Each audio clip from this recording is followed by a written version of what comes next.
Bonsoir messieurs, ou rebonsoir si vous débarquez d'une autre vidéo. Nous allons parler du 9e film de Quentin Tarantino, Once Upon a Time in Hollywood, avec Leonardo DiCaprio, Brad Pitt, Margot Robbie, Al Pacino, Kurt Russell, etc. Bref, un casting 20 étoiles. Et en quelques mots, ce que j'en ai pensé, écoutez messieurs, c'est absolument phénoménal. Je pense que là on peut le dire, c'est de très loin le meilleur film de l'année, devant Parasite que j'avais déjà adoré. Je pense qu'à Cannes, j'aurais voté clairement pour le Tarantino. Il y a un des deux films qui est au-dessus de l'autre. Faut arrêter de déconner. C'est pas le même genre de film. C'est pas vraiment comparable. Les approches n'ont rien à voir. Mais le Tarantino est juste là. Voilà. Bon, après, il faut dire que cette année est complètement pitoyable. C'est une catastrophe. On est dans le fin fond des abysses des chiottes. D'accord ? C'est encore pire qu'en 2018. Je suis énervé. Bref.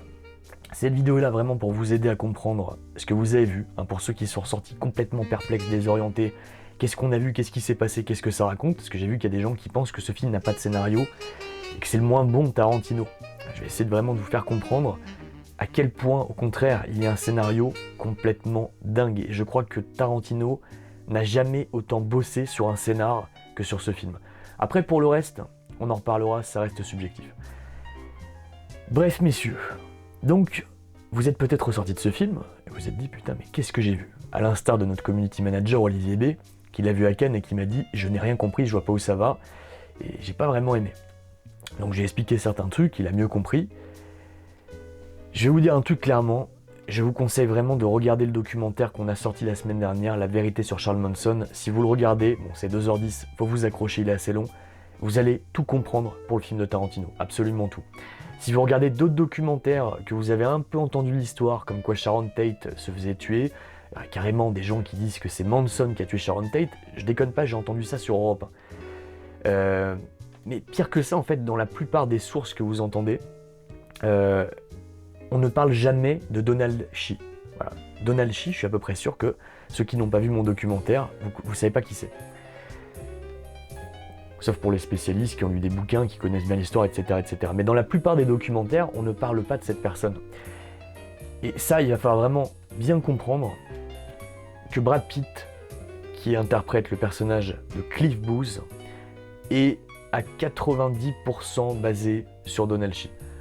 Il y a évidemment des éléments complètement fantaisistes, mais si vous ne comprenez pas que Donald Shee c'est Cliff Booth en version réinventée, réimaginée, un petit peu un super-héros à l'ancienne, vous allez passer complètement à côté du film. Donc je vais essayer juste de vous expliquer ça, en fait, sans entrer trop dans les spoilers, pour ceux qui n'ont pas encore vu le film, même ceux qui l'ont vu. Donc Donald Shee est né dans les années 30, c'était un cascadeur, il avait comme ambition de devenir un acteur vraiment connu à Hollywood. Ça n'a jamais vraiment décollé pour lui, mais il bossait au Spahn Ranch, donc là où était la famille Manson, c'était un petit peu leur repère. Ils avaient réussi à négocier avec le propriétaire George Spahn pour s'établir là, en échange de certaines faveurs et certaines aides dans le ranch. Ça, je l'ai expliqué dans le documentaire, mais je le fais très très rapidement, pour ceux qui ne sont pas au courant. Et après les tueries de Sharon Tate, Abigail Folger, Jay Sebring, etc., plus les tueries suivantes chez les LaBianca le lendemain, Donald Shee a balancé à la police les Manson. Enfin, en tout cas, c'est ce qu'a pensé Charles Manson. Il y a eu un raid de la police au ranch qui a saisi de la drogue, etc., etc. Et la famille s'est fait arrêter. Pas pour les motifs de meurtre, mais parce qu'il y avait des substances illicites, corruption mineure, etc. Et Manson était persuadé que la balance était Donald Shee. Donc un cascadeur hollywoodien qui bossait sur des films qui étaient tournés là-bas, au Spahn Ranch. Et il avait une très bonne relation avec le propriétaire George Spahn. Si vous regardez le film de Tarantino, vous allez voir clairement que c'est lui, c'est le même personnage, sauf qu'il est réinventé, réimaginé, avec une force quasiment surhumaine. Et il faut juste avoir ça en tête en fait, que c'est ce personnage-là. Maintenant, le destin de ce personnage dans la réalité, c'est que ça a été une victime collatérale des meurtres des maisons Polanski et LaBianca. C'est-à-dire qu'une fois que Charles Manson s'est fait balancer avec sa famille à la police, il a indiqué à un certain Steve Grogan, dont le pseudonyme est Clem, et c'est comme ça qu'il l'appelle dans Once Upon a Time in Hollywood. Clem, c'est l'espèce de mec qui a les cheveux super longs avec des dents dégueulasses, et qui est accoudé à côté des chevaux, et qui a percé une des roues de la bagnole de Brad Pitt. Vous le remettez? Bref, Steve Grogan, dans la réalité, c'est lui qui a tué Donald Shee. Donc, le combat qu'on voit entre Brad Pitt et cet acteur, donc le personnage de Clem, ça fait directement référence à la réalité. En fait, c'est une vengeance via la fiction de ce personnage. Donc dans la réalité, il s'est fait tuer par le hippie. Comprenez? Je vais pas vous spoiler plus, mais je pense que ça, faut vraiment l'avoir en tête pour bien appréhender tout le film. Tout le passage au ranch, tout ce qui se passe dans cette scène est absolument magnifique si vous connaissez le contexte. Si vous voyez d'ailleurs à quoi ressemble Spahn Ranch à l'origine, dans les années 60, il le reconstituait mais à la perfection. Et si vous savez que Brad Pitt, donc Cliff Booth, est inspiré d'un réel cascadeur qui a eu un destin tragique, qui était une des victimes collatérales de la famille Manson. Voilà. Si vous savez ça, vous allez avoir un regard complètement différent sur l'ensemble du film. Donc je me permets d'insister là-dessus parce que on parle beaucoup de Charles Manson, on parle des tueries des maisons Polanski et La Bianca, mais Donald Chi, qui est une victime collatérale qui est arrivée après, on n'en parle pas. On n'en parle pas, c'est limite, il n'a jamais existé.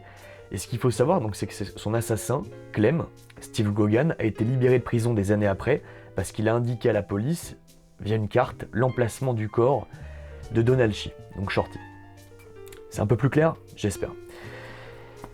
Donc, au-delà de ça, évidemment, il faut avoir un petit peu en tête le contexte, les années 60, tout ce qui s'est passé. Donc là, encore une fois, je vous en réfère au documentaire qu'on a réalisé.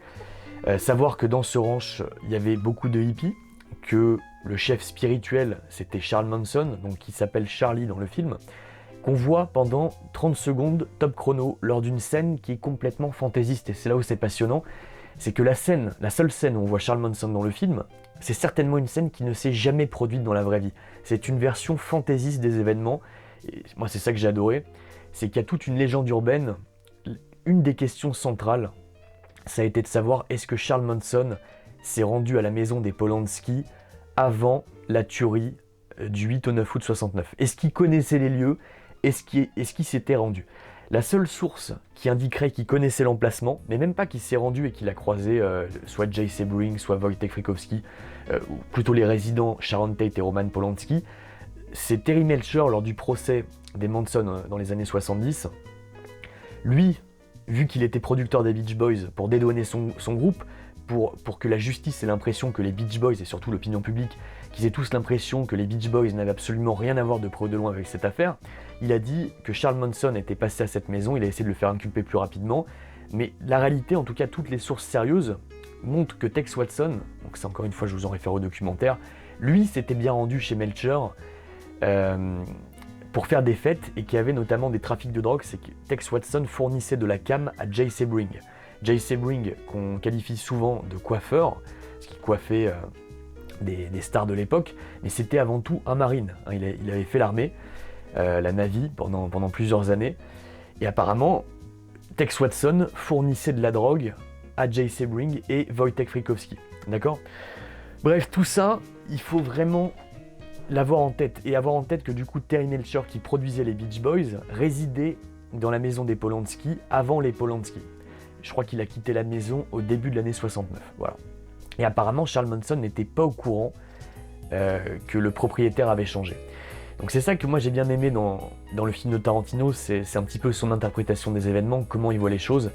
C'est que la courte scène où on voit Charles Manson qui se rend chez ce qu'il suppose être le domicile de Terry Melcher, là il se rend compte qu'il habite plus ici, il veut lui parler, et la raison pour laquelle il veut lui parler, c'est qu'il veut être payé pour sa participation sur l'album des Beach Boys 20 sur 20 qui est sorti. C'est-à-dire qu'à l'époque, Charles Manson a écrit une chanson qui s'appelait Cease to Exist, qui a été transformée par les Beach Boys en Never Learn Not to Love, et elle est sortie sur un album sur lequel il n'a jamais rien touché, aucun royalties, que dalle. Okay, donc c'est pour ça qu'on voit cette petite scène avec Charles Manson qui se rend dans cette maison, et après ce qui va emmener vers la question de Tex Watson aux filles dans la bagnole tout à la fin, en leur demandant, à votre avis, est-ce que c'est moi qui suis venu de moi-même, ou est-ce que c'est Charles Manson qui m'en a donné l'ordre? C'est ça qui est intéressant, c'est cette dualité. Ça, c'est un truc qui n'a jamais été prouvé par A plus B, mais toutes les sources sérieuses montrent que c'est Tex Watson qui connaissait les lieux, qui a décidé de son plein gré de se rendre dans cette baraque précise, parce qu'il y avait des histoires de drogue justement avec Wojtek Frykowski, avec Jay Sebring, et qui connaissait bien les lieux parce qu'il avait fait la fête chez les Melcher avant que les Polanski y emménagent. Vous voyez le délire? Tout ça c'est compliqué, hein. Je sais que là je donne beaucoup d'informations en très peu de temps, Mais il faut bien comprendre qu'en fait Tarantino a clairement bossé sur toute l'histoire, il a regardé toutes les sources clairement, parce que pour qu'il présente les choses de cette façon, c'est qu'il ne s'est pas contenté d'une seule version de l'histoire, il en a regardé plusieurs, il a fait un melting pot, un peu comme moi je l'ai fait dans le documentaire, et après il a mis sa sauce, c'est-à-dire qu'il a imaginé des événements, et à la fin, bon après c'est complètement fantastique, hein. Ce qui se passe à la fin c'est de la fiction pure et dure, aucun lien avec la réalité, mais c'est en connaissant ce qui s'est réellement passé que vous allez être à même d'apprécier vraiment en tant que spectateur et d'avoir cette notion de suspense, cette notion d'enjeu, ce qui est fondamental à tout film. Quand vous regardez un film, quel qu'il soit, il y a un enjeu qui est posé, hein, normalement vers le début du film, parfois c'est un peu plus tard, et là dans ce film, si vous n'avez pas le background historique, si vous n'avez pas la culture historique de cette époque précise et de cet environnement précis avec la famille Manson, l'enjeu, vous n'allez pas le comprendre, vous allez passer complètement à côté. Si vous ne comprenez pas que Cliff Booth, c'est une version imaginaire de Donald Chi, une version améliorée, une version héroïque, eh bien, vous n'allez pas comprendre qu'il y a un enjeu quand il arrive au ranch. Vous n'allez pas comprendre que directement, quand il va voir Clem, qui est son assassin dans la vraie vie, il y a un enjeu. Vous voyez, tout ça c'est important. Et ça, Tarantino, il a bossé à mort, clairement, au préalable, avant d'écrire tout son scénario, et après il a écrit un scénario. C'est pour ça que je vous dis que pour moi c'est son scénario le plus complet, c'est qu'il y a un double travail de recherche. C'est qu'il y a déjà recherche de diverses sources du background historique, et après écrire un scénario qui fait sens avec la réalité, tout en le mettant à sa sauce. Donc ça c'est un travail hyper casse-gueule, extrêmement compliqué, et juste pour ça chapeau, parce que c'est cette dualité entre réalité et fiction qui donne un enjeu. Et le spectateur qui ne connaît pas ce background historique ne peut pas voir l'enjeu. Il va se dire, mais qu'est-ce qui se passe pendant tout le film? Qu'est-ce qu'il faut orange? C'est qui ce perso? Bon, là il y a une baston, ah là il y a une baston, et voilà. Et puis à la fin, il se passe quoi? Bah, tu sors du film parce que tu ne comprends pas où est l'enjeu, où est la dualité, et quel est l'intérêt de suivre ces personnages. Ceci étant dit, messieurs, avant de rentrer dans la partie spoilers, ce que je peux vous dire encore pour vous donner envie, la réalisation est à la fois phénoménale et très surprenante. C'est-à-dire que Tarantino est quelqu'un qui a assimilé depuis longtemps la grammaire du cinéma, les bases du découpage, mais parfois il fait des plans complètement gratuits. C'est-à-dire que parfois pendant 2-3 minutes, vous allez voir des plans sur Brad Pitt qui conduit une bagnole dans un Los Angeles fantasmé, reconstitué des années 60. Et en tant que spectateur, vous allez vous dire, mais quel est l'intérêt? Quel est l'intérêt de ces plans? Qu'est-ce qu'il a voulu faire? Même le cinéphile averti va se dire, mais qu'est-ce qu'il fait là? Quel est l'intérêt? Là, c'est juste Tarantino qui s'éclate. Il n'a jamais fait ça avant, peut-être si un peu dans Boulevard de la Mort, qui est extrêmement référentiel et où il s'était éclaté à refaire une série B de l'époque. Mais là, il faut s'accrocher. C'est-à-dire qu'il faut vraiment entrer dans le délire, il faut avoir envie de se plonger dans cet univers des années 60. Pour moi, en fait, tous ces plans tels que je les vois, je pense qu'il s'est tellement fait chier avec toute son équipe à reconstituer ce Los Angeles des années 60, mais d'une manière complètement incroyable, hein, que ça soit au niveau des bagnoles, toutes les bagnoles qu'on voit dans le film, ça te fait rêver, tu ressors du cinéma, tu te dis mais qu'est-ce qui s'est passé entre les années 60 et maintenant, tellement le design actuel est pourrave. Non, mais à l'époque, les bagnoles, c'était un truc de fou. Moi j'ai vu le film, je savais déjà qu'il y avait des belles bagnoles, mais là, t'es imprégné pendant 2h40 de cette ambiance, ces bagnoles, etc. Tu te dis, oh putain, tu reprends ta bagnole après, t'es dégoûté. Vous voyez ce que je veux dire? Et après tous les décors, le Taco Bell là, qui a été refait, monumental, tous les petits détails, et surtout le span range, pour ceux qui ont vu des images d'archives, pour ceux qui connaissent bien, c'est un travail de perfectionniste pour les perfectionnistes. Ça a été reconstitué d'une manière mais ultra méticuleuse. Moi j'ai vu les images d'archives des centaines de fois, mais là j'avais l'impression qu'il n'avait jamais été changé, enfin qu'il existait encore. C'est incroyable, magnifique, magnifique.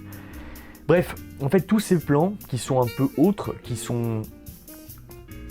Si j'étais méchant, on dirait vraiment que Tarantino dans ces moments-là il fait n'importe quoi. Mais ça rajoute à l'ambiance en fait, ça te prend, ça rajoute de l'immersion, il faut le prendre comme ça. Et tous les moments où on a peut-être l'impression de se faire un peu chier, c'est pour vraiment te happer. Alors il y en a qui seront réfractaires à ce système, il y en a qui ne rentreront pas dedans, peut-être parce que l'époque ne leur plaît pas, la façon de faire ne leur plaît pas. Pour les autres, ça va être un kiff absolu. Quand vous allez ressortir en fait, je parlais des bagnoles, mais moi j'étais dans Paris, vous allez être déprimé, vous allez vous dire putain c'est la grisaille, qu'est-ce que c'est que toute cette merde, cette pollution, la gueule des gens qui font la gueule, tout ça, putain à l'époque ils avaient l'air de s'éclater, c'était beau, c'était frais, ça fait rêver. Voilà, c'est tout ce que je peux vous dire, ça fait rêver. Donc moi la réalisation globalement je l'ai trouvée impeccable et j'ai trouvé que Tarantino s'était complètement relâché, quitte à faire parfois peut-être un peu n'importe quoi, mais l'immersion, le travail sur l'immersion est tellement réussi que personnellement je suis rentré à fond dedans. Voilà. Les acteurs impeccables, Brad Pitt pour moi, surtout Brad Pitt, monumental dans le rôle de Cliff Booth, la classe à l'ancienne, l'assurance, tout le temps le sourire, enfin vous voyez, je trouve que ça représente bien les acteurs d'une certaine génération, des années 50-60, une époque peut-être un peu plus virile. Voilà, j'emploierais ce mot, un peu plus viril, un peu plus classe. Tu devenais pas acteur par hasard, quoi. Les mecs qui étaient mis en avant n'étaient pas là par hasard. Contrairement à maintenant, on a l'impression que n'importe qui peut devenir une star du jour au lendemain, sans aucun charisme, sans rien. Bref. DiCaprio, très très bon, mais je vais vous dire un truc sur DiCaprio. Le personnage de Rick Dalton. Alors moi je suis beaucoup moins familier aux films des années 60 que je ne suis des années 70, 80, 90, etc. Les années 50-60, je suis pas comme Tarantino à fond dessus, je suis beaucoup moins cultivé que lui. Donc je suis persuadé que je suis passé à côté de plein de trucs. Et j'ai envie de dire d'ailleurs, globalement, pour reprendre ce que je disais sur Charles Manson et l'histoire de sa famille, je pense que le mec qui connaît à la fois le background historique sur Charles Manson et sa famille, et qui est un connaisseur à la hauteur de Tarantino sur les films et les feuilletons de télé qu'il met en avant, mais pour lui ça va être 20 sur 20, ça va être incroyable, parce qu'il y a un nombre de références, je suis persuadé que je suis passé à côté de plein de trucs. Toujours est-il que si c'était pas DiCaprio dans le rôle de Rick Dalton, que j'ai pas trouvé incroyable, que j'ai pas trouvé passionnant, et je veux dire que jusqu'à la fin du film, heureusement qu'il y avait Cliff Booth, heureusement que j'avais compris qui c'était, et quel était le lien avec la trame narrative de fond sur la famille Manson, parce que Rick Dalton, je me disais, mais quel intérêt de nous présenter ce personnage. En plus, moi je connaissais la fin, j'avais été spoilé sur la fin, donc je savais que ça finissait dans un certain endroit, donc là je vous spoilerai pas pour l'instant. Je me disais, mais comment ils vont se retrouver vers le final tous les deux, qu'est-ce qui va se passer?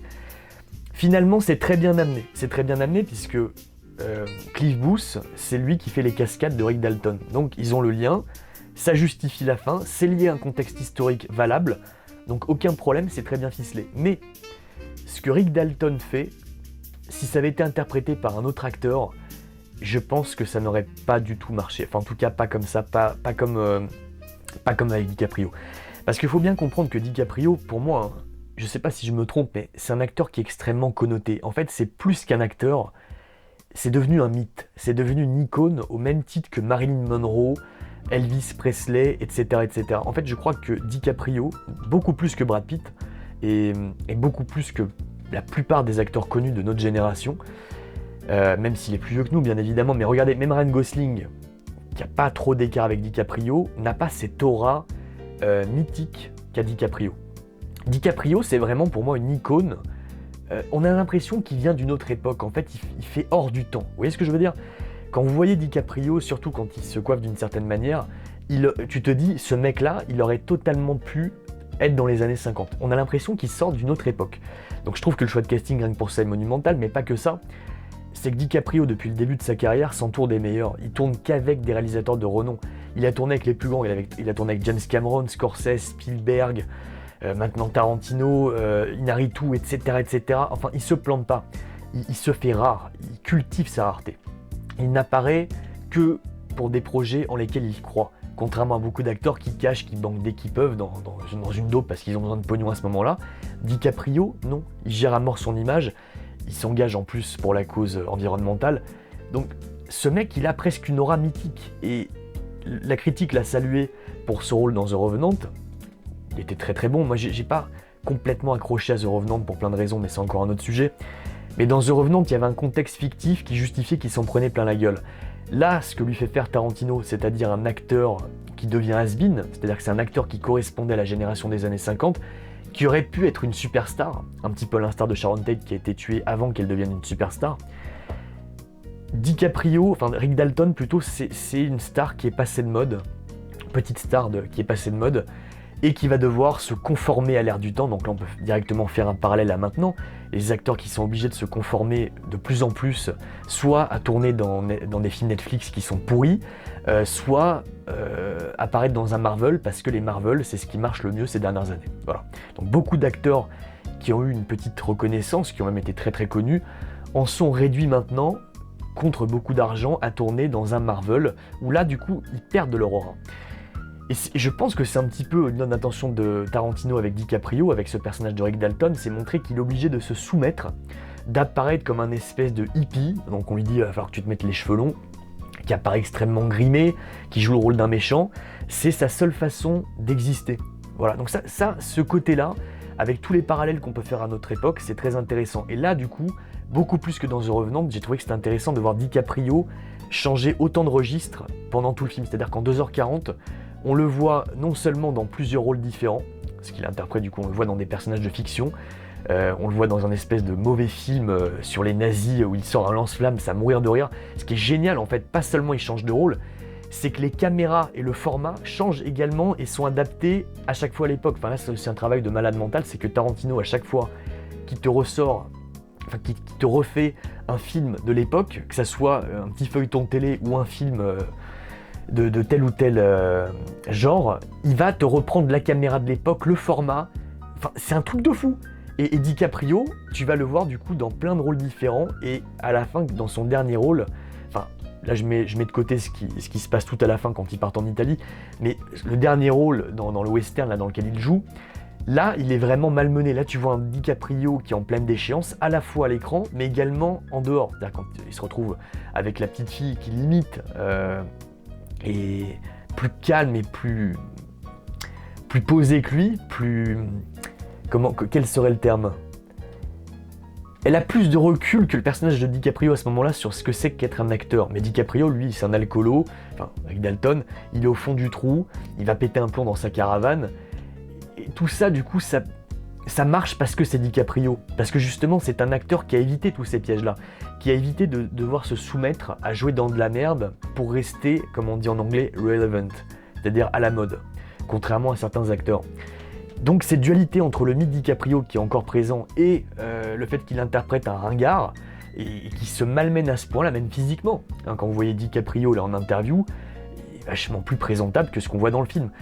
Et cette dualité, elle marche parce qu'encore une fois, voilà, c'est DiCaprio. Donc ça j'ai bien aimé, mais ça n'a pas été mon passage préféré du film, et je pense qu'il faut vraiment être passionné quand même de cinéma et de certains acteurs en général pour vraiment rentrer à fond dans ce délire précis, dans cet arc narratif-là. Moi, je peux comprendre vraiment des spectateurs qui vont voir tout l'arc avec Rick Dalton et qui vont s'emmerder, qui vont dire « Putain, mais qu'est-ce qu'on en a à foutre de le revoir faire ses prises? Qu'est-ce qu'il apporte au scénario? Et quel est le rapport avec les hippies ?» Je comprends totalement. Donc, messieurs, tenez-vous bien maintenant, on peut passer dans la partie spoilers. Vous avez quelques secondes pour vous barrer. C'est même pas qu'on va vraiment passer en mode spoilerland, hein. C'est que j'ai peur de vous dire maintenant certaines choses qui vont vous gâcher l'expérience si vous allez voir le film avec toutes ces connaissances en tête. Parce que est-ce qu'on peut vraiment beaucoup spoiler ce film, finalement, connaissant la réalité, en sachant ce qui s'est passé, connaissant aussi Tarantino, ayant vu Inglourious Basterds et Django Unchained, et a fortiori, moi, on m'a spoilé la fin, il n'y a pas grand-chose de surprenant dans les twists. Je veux dire que finalement, ce qui m'a le plus surpris, c'est la patate que donne Cliff Booth à Clem. C'est ça en fait, la façon dont c'est réalisé à ce moment-là, les bruitages, ça m'a beaucoup plus pris que dans n'importe quel film de super-héros récent. Vous allez voir quasiment n'importe quel Marvel, avec pourtant des personnages qui ont des super-pouvoirs, où c'est censé être très impressionnant. Et regardez, tiens, pour reprendre, pour faire référence à la vidéo qu'a fait Lucas sur la chaîne, le combat dans Black Panther, il n'y a rien d'impressionnant dans la réalisation, dans le découpage, même dans les bruitages, on s'en fout. Ce qu'il se passe, on s'en fout. Là, honnêtement, la façon dont c'est cadré, la tension quand tu sais que le personnage de Clem a vraiment tué Donald Shee, là j'avais de la tension, et putain, les cadres, le bruitage quand il lui fout les patates, il faut aller le voir au cinéma les mecs, ça faut aller le voir au cinéma, mortel. Ça j'ai trouvé ça mortel. C'est pour moi la scène la plus satisfaisante du film. Ce qui se passe à la fin, j'ai également beaucoup aimé. Hein. Il y a une petite déception, j'ai l'impression que Tarantino, est-ce que c'est par rapport à un truc qui aurait été un poil anachronique, je ne sais pas, mais on ne voit pas en tout cas du tout Steven Parent, qui est censé avoir pris sa bagnole. Vu qu'ils ne vont pas directement dans la maison de Sharon Tate, à la fin du film, donc toute la bande, hein, Tex Watson, Patricia Krenwinkel, Susan Atkins, bon Linda Kazaman de toute façon, elle restait dans la bagnole, mais vu qu'ils ne vont pas dans la maison des Polanski, donc de Sharon Tate, Ça peut expliquer qu'on ne voit pas Steven Parent, mais j'ai trouvé ça bizarre et je me suis dit, il faut peut-être que je revoie le film, peut-être qu'il y a un plan où tu vois une voiture passer, je sais pas, peut-être que j'ai loupé un petit truc. Faut que je revoie parce que ça m'étonnerait que Tarantino ait pu oublier une des victimes des meurtres de cette soirée-là. Bref, en tout cas, toujours est-il que j'ai adoré la scène, mais je suis resté un petit peu sur ma faim. Je pensais que ça allait un peu plus loin, en fait je pensais vraiment que la confrontation, sans me les pas spoiler, je pensais que la confrontation se passerait avec Sharon Tate et compagnie. Je pensais même que ce serait Sharon Tate qui ferait une prise de kung-fu. Oui, je me suis dit, c'est Tarantino, il peut se passer n'importe quoi. Je ne savais pas que c'était le personnage de Cliff Booth qui allait, et même DiCaprio, Rick Dalton, les deux qui allaient mettre la misère aux membres de la famille Manson. Ça on me l'avait pas spoilé, je remercie Olivier quand même de ne pas me l'avoir spoilé. C'est appréciable parce que, avec cette connaissance historique de Donald Shee, je me suis dit, putain, il peut mourir à n'importe quel moment du film. Ça aurait été anachronique parce qu'il est censé mourir après les meurtres Polanski, la Bianca. Enfin, je dis à chaque fois Polanski parce que c'était sa maison, mais vous m'avez compris. Bref, ce qui m'a un poil déçu aussi, c'est les acteurs, le casting pour jouer les membres de la famille Manson. Tex Watson, il ne ressemble pas du tout au vrai, mais alors pas du tout. Le pire, c'est Susan Atkins. Je crois qu'ils ont pris une actrice qui fait asiatique. Elle a peut-être des origines asiatiques. Je ne vois aucune ressemblance avec la vraie Susan Atkins. Patricia Krenwinkel, aucun rapport. Linda Kasabian, pareil. Donc moi, quand j'ai vu le gang à la fin, ça dérangera pas. Là, pour le coup, ça dérangera pas ceux qui connaissent pas le contexte historique, qui connaissent pas le vrai visage de ces personnes. Et pour moi, du coup, qui ai bossé là pendant des mois dessus, vous avez fait le documentaire, ça m'a un petit peu dérangé. Voilà, j'ai pas cru, j'ai pas acheté. Surtout quand Tex Watson ressort la même réplique à Cliff Booth qu'il a sorti dans la réalité à Wojtek Frykowski. Je me suis dit, putain, il y a un problème. Je ne crois pas du tout à l'acteur qui campe le rôle. A l'inverse, le mec qui joue Jay Sebring et celui qui fait Roman Polanski, là, c'est crédit, t'y crois à mort. Donc, ouais, c'est un peu dommage. Pareil, dans le ranch, les membres de la famille Manson, notamment Lynette Fromm, aucun rapport de près ou de loin avec la vraie. Et alors, je vais vous dire, pour moi, le plus gros problème de casting que j'ai eu avec le film, c'est Margot Robbie en Sharon Tate. Alors là, je sais pas si je suis le seul, mais pendant tout le film, j'ai vu Margot Robbie, mais je n'ai pas vu Sharon Tate. Elle ne lui ressemble absolument pas. Alors, je dis pas qu'elle est moche et tout, pas du tout, elle est très bien, mais elle n'a aucun rapport avec Sharon Tate, qu'on soit bien d'accord. La seule scène où ça fonctionne à peu près, c'est quand elle va dans la salle de cinéma. J'ai une anecdote à placer là-dessus. Quand elle va dans la salle de cinéma, et là du coup c'est rigolo parce qu'elle regarde les vraies images de Sharon Tate. C'est-à-dire qu'en fait, à ce moment-là, on voit vraiment le vrai film avec Sharon Tate qui joue le rôle. Et après, il y a des espèces de flashbacks de Sharon Tate interprétée par Margot Robbie, où là, on voit Margot Robbie habillée en Sharon Tate, comme on le voit dans le film, le vrai film qui passe à l'écran. Vous voyez ce que je veux dire? Donc là, c'est un vrai merdier. Et à ce moment-là, ça t'embrouille tellement le cerveau que tu mélanges vraiment fiction et réalité, et là, ça passe. Et surtout que là, elle est fringuée exactement comme Sharon Tate. Elle est cadrée de profil, donc là, on y croit. Mais dès qu'il y a des gros plans, il y a même des plans de profil, j'ai pas du tout vu Sharon Tate. Alors c'est pas grave, moi je suis quand même rentré dedans, j'ai adoré le film, mais j'ai pas vraiment compris pourquoi Tarantino avait pas vraiment sélectionné des acteurs qui ressemblaient en tout point au vrai personnage. Est-ce que c'est encore plus pour différencier la réalité de la fiction? Peut-être, c'est peut-être une vraie note d'intention, mais si par contre il croyait vraiment qu'on allait complètement oublier les vraies personnes en connaissant le contexte et les visages des vraies personnes concernées, pour moi, ça fonctionne pas vraiment. Mais ça, bon, c'est un petit défaut, c'est pas grave. J'ai envie de vous dire, tant que le film déchire, on s'en fout. C'est encore mieux pour moi quand il y a quand même de la ressemblance, c'est que là, tu rentres en putain d'immersion totale. Tu te dis, putain, le mec, c'est exactement le sosie de la vraie personne. Là, non. Petite déception à ce niveau-là. Donc, je vous disais, j'ai une anecdote à placer. Ça, c'est une question que je me suis posée en sortant du film, quand même. Quand Sharon Tate voit qu'elle est à l'affiche dans un cinéma, elle va voir la guichetière et elle demande si elle peut avoir la place gratuitement parce qu'elle joue dans le film. Et là, elle indique « Oui, c'est moi qui joue dans le film ». Parce que Sharon Tate, en fait, ce qu'il faut comprendre, c'est que c'était pas une superstar à l'époque. C'était pas Cary Grant, Marlon Brando, etc. etc. Elle était sur la voie de devenir une superstar. Si elle n'était pas morte, elle serait certainement devenue ultra connue.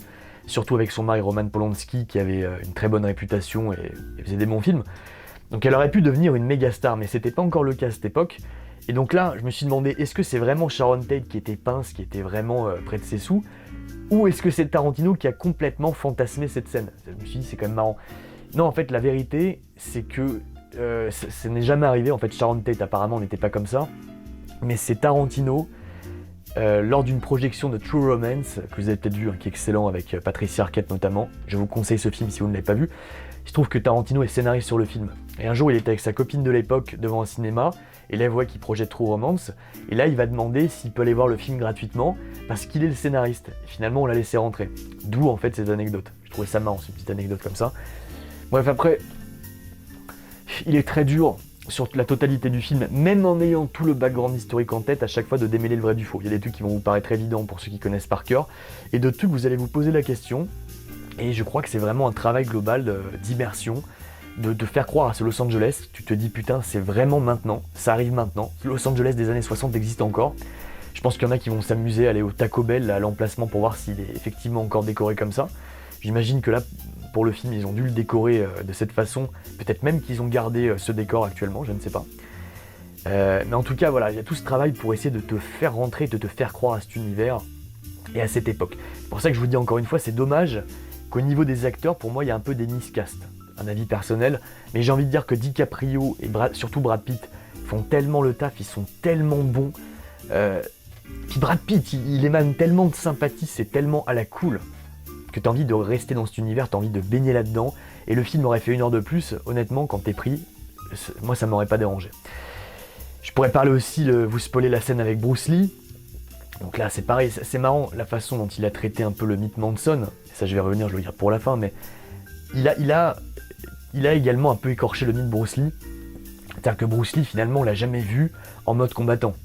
On ne sait pas quelles étaient ses compétences réelles. Il y a des ragots, il y a des vieilles légendes qui courent sur Bruce Lee, comme quoi il était génial, il aurait pu battre n'importe qui. Mais c'était avant tout un acteur apparemment assez arrogant. Et donc Tarantino, là, s'est fait un malin plaisir via son personnage basé sur un vrai personnage qui est Donald Chi. Mais là, il l'a réimaginé en sorte de super-héros. Et Bruce Lee, du coup, il en a fait l'inverse. Il part de l'imaginaire collectif de Bruce Lee contre Chuck Norris. Je pense que c'est des images qu'on a en tête. On a tous cette image de Bruce Lee, le mec invincible, le mec ultra fort. Et là, il l'a ramené à son statut d'acteur un peu arrogant, qui se serait fait démonter par un mec vraiment entraîné avec un plus fort gabarit. Moi, la scène m'a fait marrer. Ça ne change rien à ce que je pense de Bruce Lee. Moi, j'adore ces films. Respect à un mec qui partait de l'endroit où il est parti avec son gabarit et faire ce qu'il a fait. Et j'ai juste trouvé marrant la scène avec les petits cris qui poussent, la baston qui s'ensuit. Et puis la coolitude qui émane globalement de ce film. Vous voyez, je peux rien retirer en fait, même tous les défauts que je pourrais trouver. Le montage, je pourrais dire qu'il y a plein de problèmes, hein, qu'il y a plein de scènes, j'ai l'impression qu'il y a eu des cuts.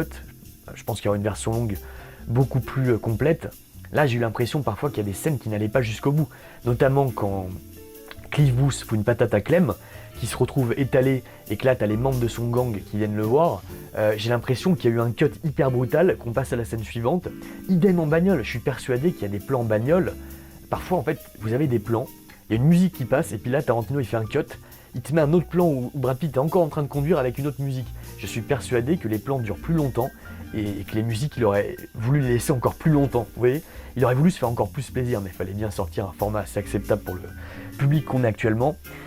Et c'est ça qui va me faire aller sur les plans que j'ai trouvé les plus dingues du film. Donc le meilleur plan, les mecs, très simple. Quand Brad Pitt prépare la bouffe pour son chien, qui a son chien qui aurait mérité, hein, le nom du chien aurait mérité d'être crédité en gros sur l'affiche, le temps que ça prend dans ce contexte, surtout à la fin, parce que cette scène est reprise à la fin, avec la tension qu'on sent arriver, qu'on sent monter, le fait que Tarantino prenne son temps pour montrer Brad Pitt qui est en train de préparer la bouffe pour son chien, et qui lui dit non, attends, tu bouges pas. Il ouvre la boîte de conserve, là il la prend comme ça, puis après franchement le plan en contre-plongée les mecs, avec la bouffe qui arrive comme ça dans la gamelle, puis après qui est remplie de croquettes, c'est génial. Ça c'est du cinéma, putain de merde. Et ça pour moi j'y vois un parallèle évident, parce que cette scène en fait on la voit au début et à la fin du film, c'est l'air de dire attendez les mecs, soyez patients, la cam va arriver. Parce que c'est ça le truc, c'est je pense qu'il y a vraiment tout un message, hein, que ce soit par le personnage de Rick Dalton, interprété par DiCaprio, ce qu'il a voulu faire avec ce personnage, Et même une scène qui peut paraître anodine comme ça, c'est montrer que maintenant dans le cinéma actuel et a fortiori dans les blockbusters, dans les films Marvel, on ne prend plus le temps. On te balance la cam comme ça, on te prépare pas l'enjeu, on te prépare pas une tension. On te balance l'enjeu comme ça, on te résout les enjeux comme ça. On ne prend plus le temps de faire patienter le spectateur. Et après, à la fin, tu lui balances la cam. Vous voyez, ça, c'est un truc que Tarantino a toujours fait dans ses films. Et je dirais que ce film-là, c'est le plus proche, si on prend toute sa filmo, ça serait Jackie Brown au niveau de la vibe. En fait, Jackie Brown qui était très référentiel aux années 80, même s'il se passait dans les années 90, hein. Là, c'est référentiel aux années 60, mais vous voyez, la façon de faire, Jackie Brown, c'est pareil. Pendant tout le film, on te prépare à ce qui va arriver à la fin. On te prépare. Et là, via cette scène, le temps qu'il prend pour filer la bouffe au chien en disant « Attends ». Et les plans qui vont avec, voilà, pour moi, c'est clairement une métaphore de « Attendez, patientez, la cam va arriver ». Ça se mérite, c'est méticuleux. Les gros plans sur les boîtes de la bouffe du chien dans le placard. L'attention aux petits détails, en fait, les gros plans sur des trucs qui peuvent paraître anodins, ça c'est important. C'est un truc qu'on ne prend plus le temps de faire dans la plupart des films, en fait on ne prend plus le temps. On prend même plus le temps de regarder les étoiles, comme ils disent dans Men in Black. Je sais que c'est pas la meilleure source que je pourrais vous sortir, mais vous voyez ce que je veux dire. Bref, cette façon de faire, en fait, ça c'est du grand Tarantino, et j'ai envie de dire que c'est vraiment, je pense, son film le plus ambitieux. En fait, c'est son film le plus, à la fois le plus déchaîné. J'ai pas employé le mot intelligent parce que ça va faire genre les mecs qui ont pas compris le film, c'est tous des cons, c'est pas du tout ça. Moi je veux pas paraître arrogant en disant ça, je pense que lui non plus ne pense pas du tout à ça, mais c'est un peu le film de la sérénité. Je crois qu'il arrive à un niveau de réa, à un niveau de maîtrise qui est assez bluffant. Moi franchement j'ai vu le film, j'étais sur le cul.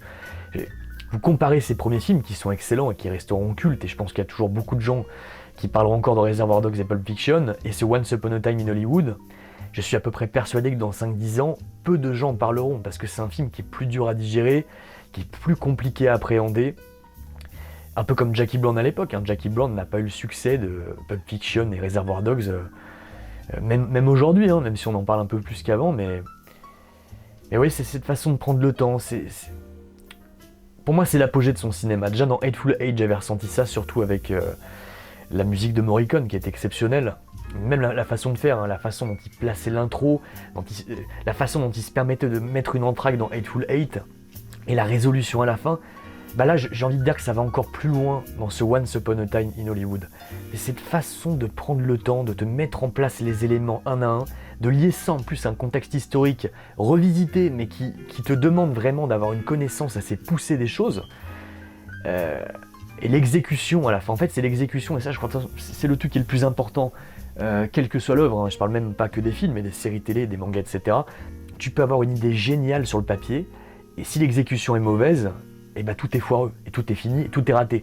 Et bah là, en fait, dans ce film, on pourrait se dire que les enjeux ne paraissent pas dingues, on pourrait se dire que ce qui va se passer à la fin, sur le papier, n'est pas complètement fou, même si pour moi, DiCaprio qui va chercher son lance-flamme pour cramer Susan Atkins, lance-flamme qui lui avait servi à cramer les nazis dans la fiction d'une fiction qu'on a vue au début du film.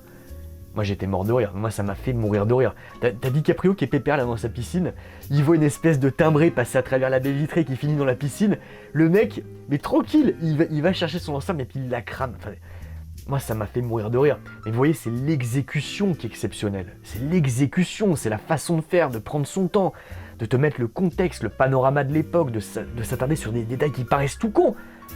Et à la fin, putain, tu t'en prends plein la gueule, pourvu que t'es immergé, que tu sois rentré dedans, que t'aies compris certaines choses qu'il a voulu faire, que tu sois passionné de cinéma. Je pense qu'il faut être passionné. C'est un régal comme film. C'est un putain de régal. Et très très peu de réalisateurs actuellement qui ont ce niveau de réalisation, qui prennent encore le temps de faire des films comme ça, de tourner en pellicule, de reconstituer ce Los Angeles des années 60. Moi je pense que vous verrez quasiment plus aucun film dans le futur qui va faire ça.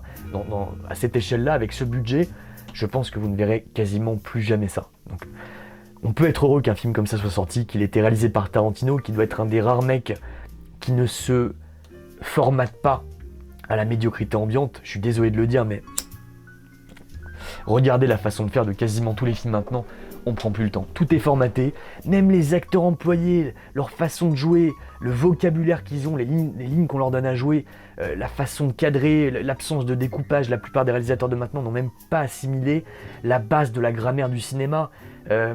tout l'emballage, en fait, tout l'emballage qu'il y a dans la plupart des films qui sortent, et je parle évidemment surtout des produits Disney, mais même de plein d'autres films, n'ont pas le minimum syndical auquel on est...